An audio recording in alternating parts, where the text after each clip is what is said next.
Thank you very much, Donald. And I also would like to thank Harvey for putting us in touch with Viva. Dear members and executives of the Vancouver Electric Vehicle Association, um, my colleague Bruce Arabsky and I are delighted to be here tonight. Uh, it is a great pleasure to share information on electric vehicle charging, and we thank you sincerely for your time tonight.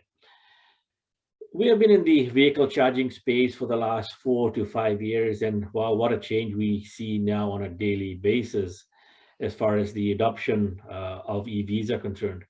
And I salute you all for your great enthusiasm about EVs and the positive impact you all are making in encouraging a greener planet. It's organizations like yours that play a crucial role in educating the general public about the benefits of an EV. We have a simple vision, and that vision has not changed, and that vision always has been to how to provide efficient, affordable, and scalable EV charging solution to strata condo owners. As you all know, that I don't know how many of you live in a condo, but as you know, it's quite challenging to charge an EV when one lives in a condo. There are many obstacles in terms of obtaining approvals from the strata, just simply to install a charger.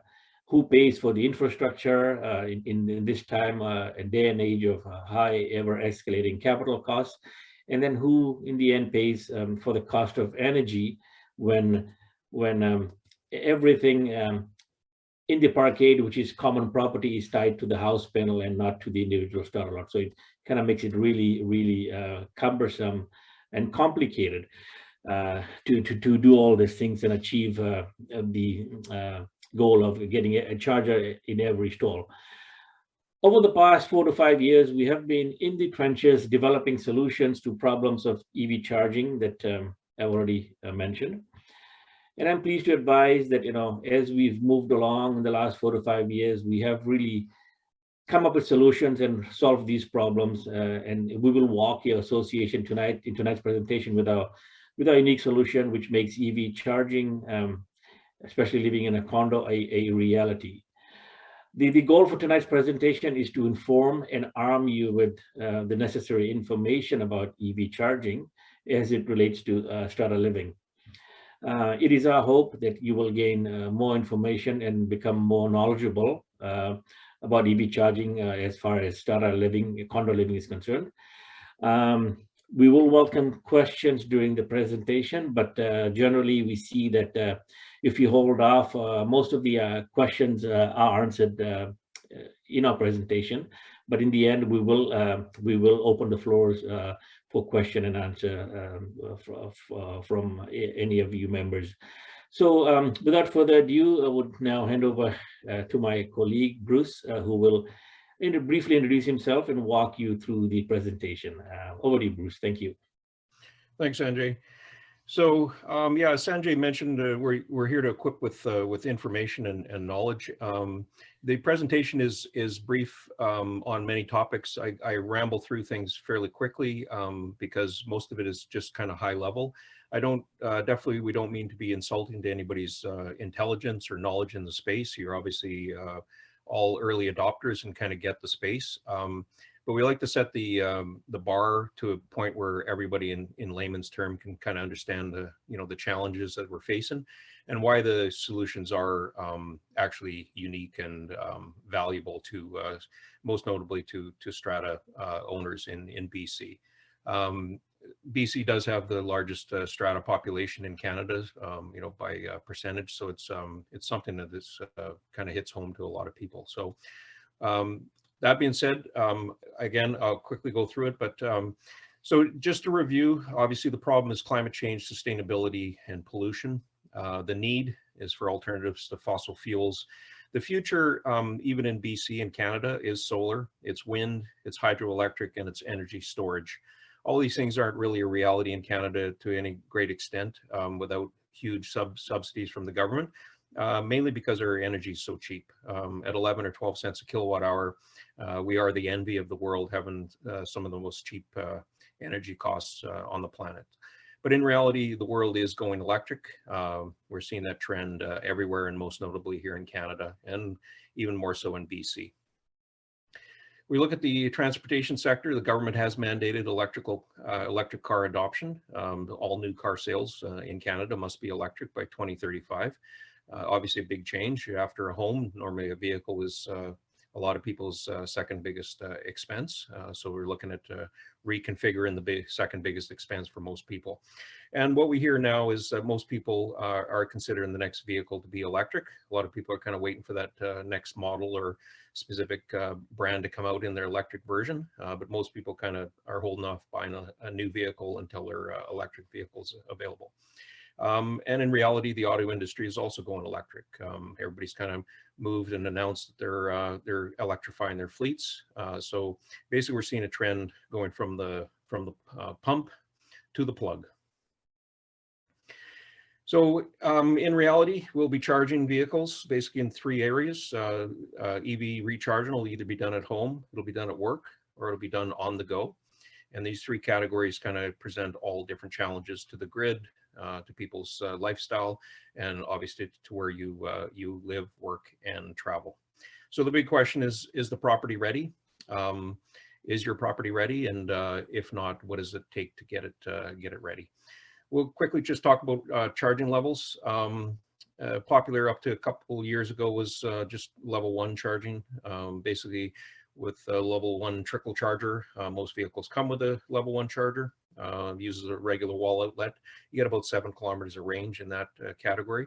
On the other end of the spectrum, there is superchargers, anywhere from 50 to 450 kilowatts. Most vehicles are limited to how much capacity they can actually take on, but you're looking at least 100 kilometers of range per charging hour in a superstation. Unfortunately, the stations are very expensive, and also you need permission to install them anywhere because they are very grid dependent and not very friendly to the grid. So we are looking at level 2, basically similar to a dryer or clothes dryer or oven electric range, wired at 208 40 amp circuitry.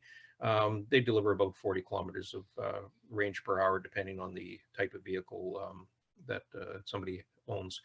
The main area that we're talking about tonight is level 2, and all the rebates available in Canada and in BC, provincial and federal, all support level 2, not level 1 or level 3 in residential situations. Recharging technology, we're asked about this a lot. What happens if I put in a charger today and it becomes obsolete down the road? What we use an example is the old cell phone. So the flip phone 20 years ago was the rage. It was a great thing. The unit it plugged into the wall with really hasn't changed over time. The phone itself has become very, very complicated, very sophisticated, very advanced, but the wall plug it plugs into has remained the same. We see the same type of development in the technology around EVs. All of the competition is in the car, in its ability to transfer 40 amps of energy into storage and range. Over time, as the vehicles change and range increases, the unit on the wall will still deliver the same amount of power. But again, what the car does with it will change over time. So we feel the systems we put in will last as long as the buildings do. Recharging types. There's essentially different types of solutions available out there, but we categorize them in basically 3 key areas. One is a dumb charger. So this would be a charger you buy on Amazon and install in a single family home or someplace where you really don't need any remote control or metering or anything like that. So just a dumb device, basically like a power bar, just charges your car like a level 1 charger. Then you have a smart charger. So this would provide remote access, has the capability of knowing it's sharing a circuit with another charger, and also can be controlled for time of day if you do have surcharges at particular times of day. They're EMS-based systems, so these are rechargers that are controlled by an energy management system, so a little bit more sophisticated in its ability to manage power and energy within a building or a fleet situation. Then there's public, which is basically either high level 2 or level 3 fast chargers. And basically these situations would have minimum or no circuit sharing or throttling. basically they're pay for use, and people are looking to charge in 20 minutes, not for several hours at a time. So those are kind of the general areas that we see developing in the marketplace.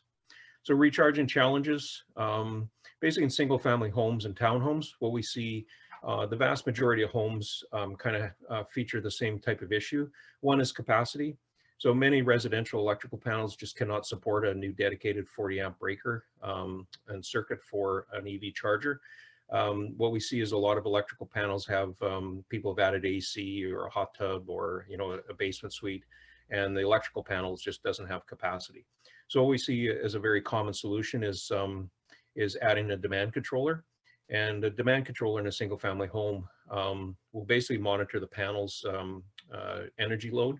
And if it does exceed 80%, which is by electrical code, the EV charger is temporarily turned off while until the demand falls below 80% again. So one of the benefits of this is you don't have to worry about panel overloads or blowing breakers. The systems are compliant to all electrical code, and you do not have to worry about voiding your insurance or increasing liability because you're adding the charger to an overloaded panel. Strata properties, again, kind of a different beast altogether. So most strata properties have limited capacity. They were built over the last 20, 30 years, and they just really didn't envision EV chargers needing the capacity they do. You're most commonly using house power or shared power source. There's no way to connect a electrical panel on the 22nd floor of a condo with a charger that's located on P3 of a parking garage. You have a variety of EV adoption and interest levels. So within a strata, if you've got 100 owners, everybody has a different view on when they might need a charger or whether they want a charger or whether EVs are really a real thing and got to be concerned about it all. There is an obligation to ensure cost recovery to make sure that non-EV or people that aren't participating aren't subsidizing the costs of people charging their cars. So we want to make sure that you're full cost recovery on the system. Strata councils are kind of faced with the challenge of how best to choose the right long-term solution. A lot of times the easiest thing to do is just throw a couple shared chargers in visitor or guest parking and make those EV guys shut up for a while and quieten them down. So it's hard to kind of look at a long-term solution. And then obviously you have the challenge of comparing different solutions. You get 3 proposals or 4 proposals and they all seem viable and they all seem good. So how do you actually compare them, especially without the knowledge or experience with electricity and billing rates? So when we talk about a strata building being EV ready, basically what we're talking about is having that parking lot outfitted with the infrastructure to support recharging stations for everyone in the building. So this includes a backbone or infrastructure portion. And generally in parkades, we run from the electrical room through the drive aisles and install splitter boxes in the upper area of the parking garage. And we try to get within 15 meters of every parking stall. And later, when people want to install a charger, they just connect to that backbone. And it's a very simple method of ensuring that people can add an EV charger when they want to. It also offers convenience and peace of mind. You don't have to worry about, if I do buy an electric vehicle, where am I going to charge it? It does protect or even increase property values, especially in the Lower Mainland. And you get to future-proof your asset. Even if you don't put a charger in, you basically can put it in one day, or it'll affect your resale value of your property. Recharging solutions. There are a lot of solutions out there. Like I say, there's over 40 available in Canada. Some of them you'll recognize and some of them you might never have heard of. We do install every system that's available in Canada and test it and see what it's what kind of value it brings to our potential customers. And we want to make sure that we're recommending systems that work and we know how they actually function in the real world. So the big question most people have is there a difference? And if there is, what is the difference? And if there is a difference, should we care? So a couple of main differences would be around the network communication and monitoring of the charger. So a lot of systems are based on cellular. So one thing we found over many installations is Generally, cellular is very poor reception in parkades. So a lot of time you have to upgrade the cellular boosting system to make sure that there's adequate signal to support the chargers. It is expensive to boost signals, anything below P1 in a parkade. We have one building in Burnaby that has 10 levels of parking. Very expensive to boost cellular throughout the parkade. They are unstable over time. Movements or changes to the parking garage configuration or vehicles, or adding something like a bike room could cause cellular signal interruptions. The other common communication is Wi-Fi. We find that's even worse, very unstable, unreliable solution. We spend more time responding to Wi-Fi and cell issues than we do to actually repairing chargers themselves. They are prone to interference and dropouts. There's issues with parkade vehicle and equipment changes that affect the Wi-Fi signal in the building. So we do lean towards building solutions that are based on a radio frequency rather than cell or Wi-Fi. And again, this is for communication within the parking garage itself. So the EMS system or the control system is actually hardwired to an internet port. And then throughout the parking garage, it communicates using a long-range, low-bandwidth military-grade radio spectrum called LoRa, which stands for low-range and very low bandwidth, or sorry, long-range, I should say. Great for multi-level parking garages, again, from P1 to P10, where it's very dense with concrete and metal. It does provide a very stable and reliable internet connection to the chargers, and it is unaffected by parkade changes over time. Monitoring fees, another kind of contentious issue. Generally, if you put in a system, up to a couple of years ago, most strata buildings were putting in chargers where they would just charge a flat fee and hope that it covered the costs kind of blindly. Those have been challenged over time, so there is definitely the need to have everything monitored and make sure that you are recovering all the costs associated with people charging. So there's two types of fees generally charged by third-party service providers. One is a service fee and the other is a transaction fee. So if you look at some of the common kind of solutions out there, ChargePoint, they charge $21.75 a month to the EV owner. They take 10% of the gross revenue that Strata's that they collect on Strata's behalf prior to giving the money to them.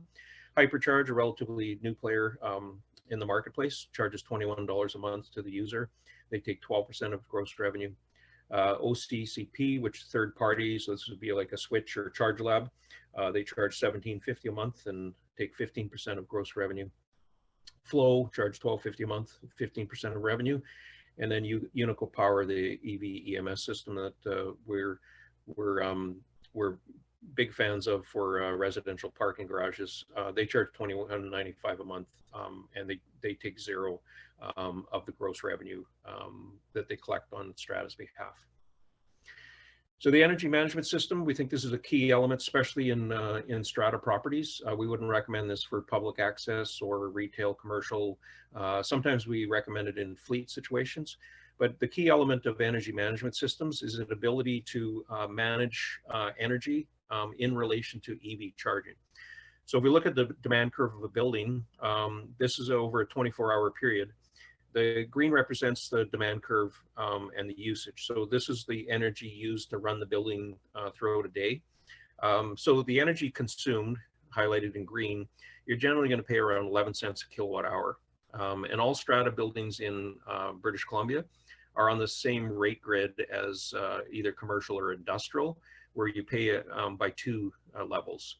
One is the energy consumed at per kilowatt hour, and the other you pay a peak demand fee, which is based on the total or the peak that you hit each month, and you pay a fee per kilowatt, and that ranges anywhere from $5 to $12 per kilowatt. Most stratas we see in the Lower Mainland, about 30% of the cost of operating the building is made up of demand fees. So 70% consumed, 30% of peak demand. So one of the realities of EV charging, and this is kind of the consideration to see how the impact of EV charging, people come home around, if you notice the peak demand period here is right around dinner time, the building spikes in demand.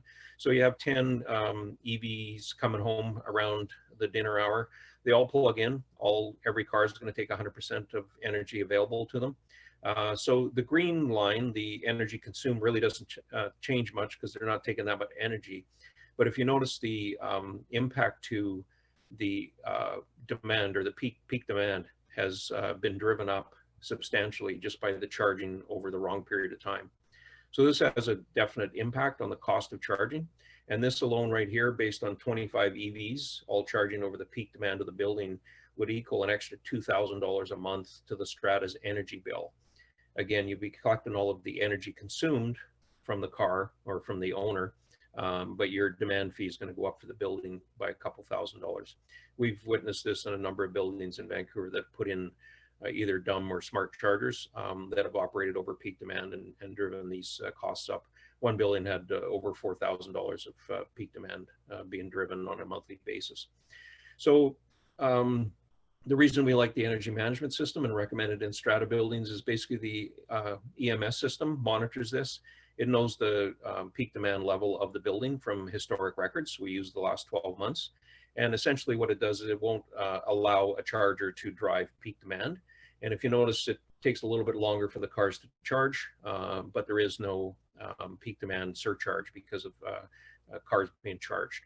So what you do realize out of this is you basically charge all of the vehicles using 11 cent a kilowatt hour energy, and you haven't driven peak demand. And this is due to energy management knowing what the building's capacity and demand is. So how the EMS system works, essentially you have the hydrometer, you have your main electrical service. So the hydrometer is what either New Westminster or BC Hydro sees and bills you by. You have basically your building panels that power the building and all the elevators and everything else that's used by the building. You have your parking area, which has chargers. You have a dedicated EV panel, which wires all of the chargers. These go to a splitter box. The splitter box powers all of these chargers. Where the EMS is located is basically right below the BC Hydro meter or the Westminster Power meter, and it watches exactly what the Power Authority sees. And so it knows what the demand of the building is, and it can basically react should those demand go up and start causing peak demand periods. So if you look at the building's energy demand as it builds over time, the EMS system is watching tracking the building's usage. And as the demand goes up and charging activities are going on, basically the EMS response is it'll send out a signal, and it'll control all of the chargers to make sure that they're throttled down just during that peak demand period, and therefore preventing any peak demand surcharges. There is no first on, first off or cycle through the chargers. Basically, the charging network operates much like the tide going out. All the boats go down over the peak period, and then they come back up as the tide comes back. EMS controls the system the same way, basically just lowering that charging rate over those critical periods of time. Normally, you see in most buildings, those peaks they only last between 20 and 45 minutes on. And usually a couple times a month, kind of when the perfect storm happens in the building. So again, 25 EVSEs. If we look at this, is what it looks like within EMS controller. Again, the kind of blue area is charging activity. If you notice over peak demand, again, the green is negligible, but it won't allow peak demand to be driven. So we're very pleased with this type of system. So the energy management system, basically it's controlled based on the building's capacity and energy rate category. It operates behind the utility meter. It can manage sources and loads within a facility. So again, if there's fans and pumps and discretional energy loads that are operating at the same time, the EMS can, through relays, manage these to make sure that you don't have things that are going off at the wrong time or going on at the same time, causing these peak demand surcharges. It manages demand levels and capacity levels, so increasing the amount of charges you can actually get on your current capacity. And the system control settings are based on what the utility tariffs or rate structure are.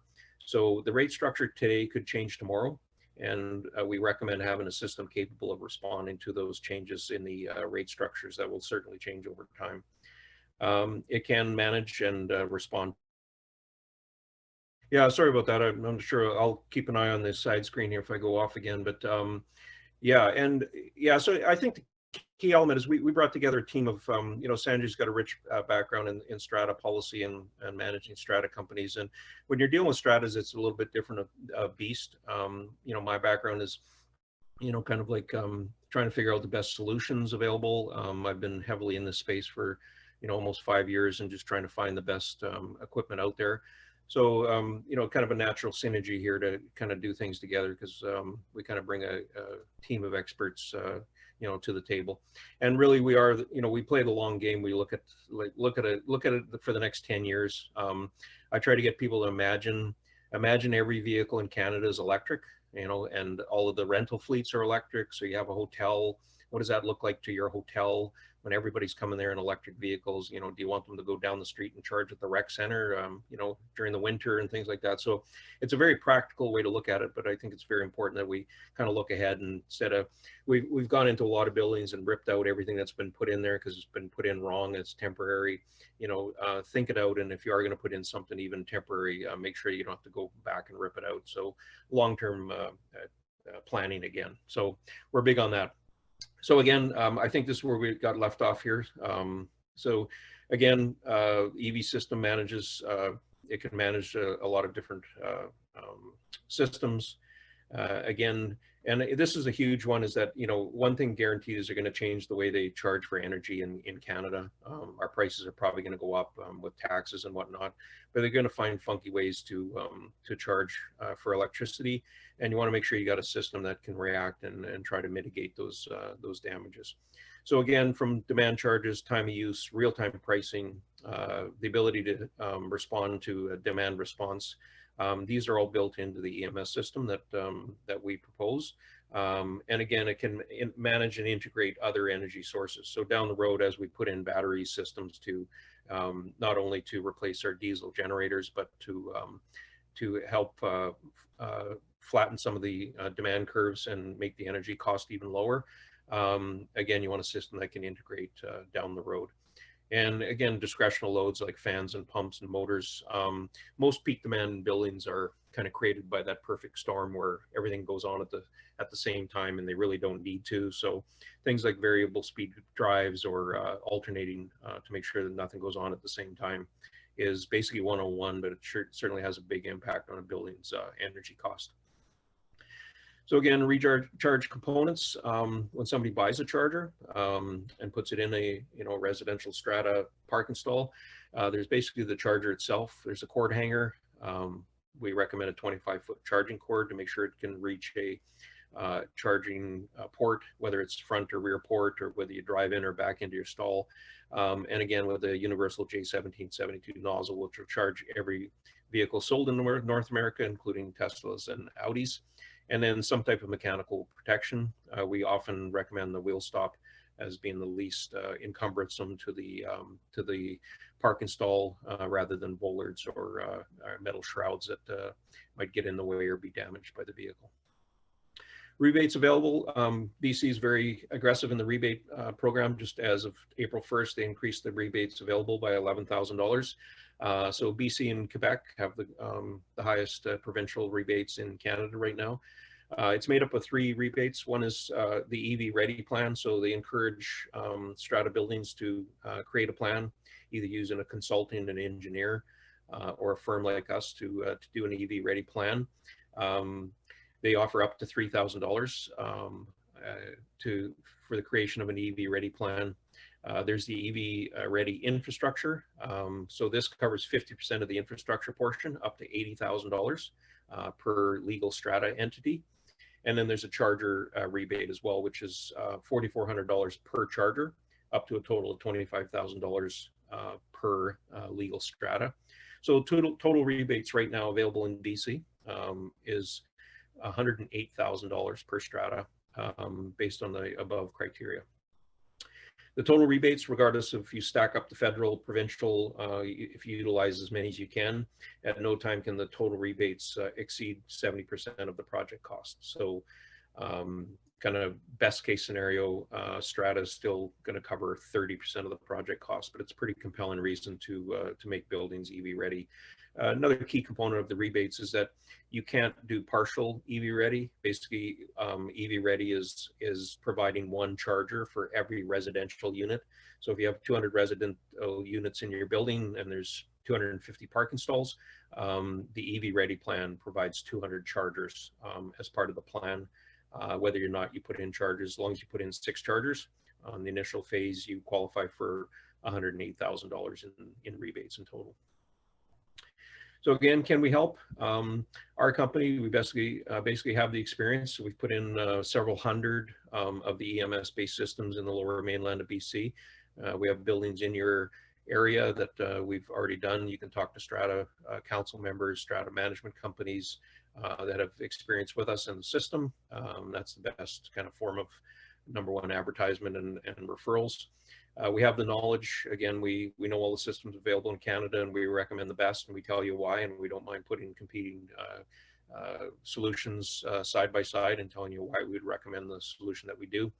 We do offer turnkey, fully managed recharging systems. You don't have to worry about electrical capacity or grid overload worries, which is a common worry or concern with strata buildings and strata councils. We do manage all the rebates, make sure that those are pre-approved and filed and closed out and paid. And we do like to offer simple, convenient, and cost-effective solutions for any customer, regardless of their needs for charging. So again, on behalf of Sanjay and myself, we'll open up to questions for anybody that has any questions.